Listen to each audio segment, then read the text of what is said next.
اور جو مال تم کو اللہ نے عطا فرمایا ہے اس سے آخرت کی بھلائی طلب کیجیے اور دنیا سے اپنا حصہ نہ بھلائیے، اور جیسی اللہ نے تم سے بھلائی کی ہے ویسی تم بھی لوگوں سے بھلائی کرو، اور ملک میں طالب فساد نہ ہو، کیونکہ اللہ فساد کرنے والوں کو دوست نہیں رکھتا۔ وہ بولا کہ یہ مال مجھے میرے ایک ہنر کے سبب ملا ہے۔ کیا اس کو معلوم نہیں تھا کہ اللہ نے اس سے پہلے بہت سی امتیں جو اس سے قوت میں بڑھ کر اور جمعیت میں بیشتر تھیں ہلاک کر ڈالی تھیں، اور گناہگاروں سے ان کے گناہوں کے بارے میں پوچھا نہیں جائے گا؟ تو ایک روز قارون بڑی آرائش اور ٹھاٹھ سے اپنی قوم کے سامنے نکلا۔ جو لوگ دنیا کی زندگی کے طالب تھے کہنے لگے کہ جیسا مال و متاع قارون کو ملا ہے کاش ایسا ہی ہمیں بھی ملے، وہ تو بڑے نصیب والا ہے۔ اور جن لوگوں کو علم دیا گیا تھا وہ کہنے لگے کہ تم پر افسوس، مومنوں اور نیکوکاروں کے لیے جو ثواب اللہ کے ہاں تیار ہے وہ کہیں بہتر ہے، اور وہ صرف صبر کرنے والوں ہی کو ملے گا۔ پس ہم نے قارون کو اور اس کی حویلی کو زمین میں دھسا دیا، تو اللہ کے سوا کوئی جماعت اس کی مددگار نہ ہو سکی اور نہ وہ بدلہ لے سکا۔ اور وہ لوگ جو کل اس کے رتبے کی تمنا کرتے تھے صبح کو کہنے لگے ہائے شامت،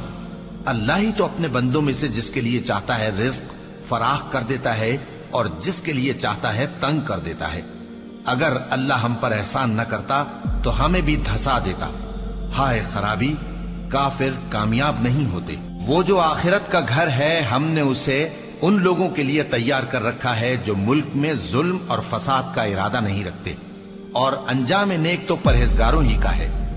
جو شخص نیکی لے کر آئے گا اس کے لیے اس سے بہتر صلہ ہوگا، اور جو برائی لائے گا تو جن لوگوں نے برے کام کیے ان کو بدلہ بھی اسی طرح کا ملے گا جس طرح کے وہ کام کرتے تھے۔ اے پیغمبر، جس اللہ نے تم پر قرآن کے احکام کو فرض کیا ہے وہ تمہیں پہلی جگہ لوٹا دے گا۔ کہہ دو کہ میرا پروردگار اس شخص کو بھی خوب جانتا ہے جو ہدایت لے کر آیا، اور اس کو بھی جو کھلی گمراہی میں ہے۔ اور اے نبی، تمہیں امید نہ تھی کہ تم پر یہ کتاب نازل کی جائے گی مگر تمہارے پروردگار کی مہربانی سے نازل ہوئی، سو تم ہرگز کافروں کے مددگار نہ ہونا، اور وہ تمہیں اللہ کی آیتوں کی تبلیغ سے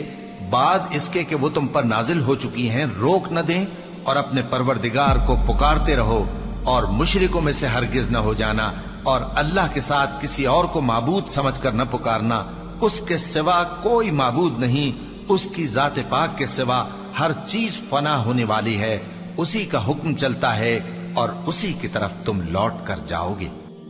اللہ اکبر، اللہ